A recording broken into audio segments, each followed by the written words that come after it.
তাহাজ্জুদের নিয়তের ব্যাপারে বলেছেন, নিয়ত হচ্ছে আপনার মনের ইচ্ছা, ইন্টেনশন। আপনি ভোর রাতে উঠে ওযু করে যে মুসল্লায় দাঁড়ালেন আর ভাবছেন যে আমি এখন 2 রাকাত করব, এটাই হচ্ছে নিয়ত।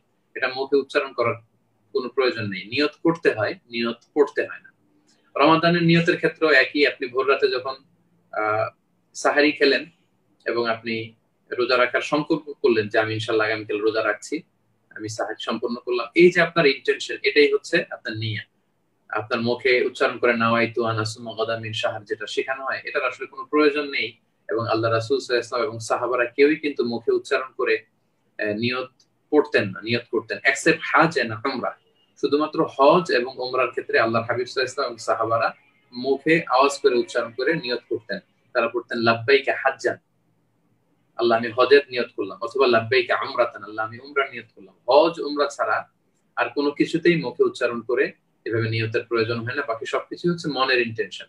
আপনি যখন মনে মনে ভাবলেন যে সাহারি খেলাম এবং রোজার প্রস্তুতি নিলাম, এভাবেই কিন্তু রোজার জন্য আপনার নিয়ত হয়ে গেল। আশা করি আপনারা সবাই বুঝতে পেরেছেন।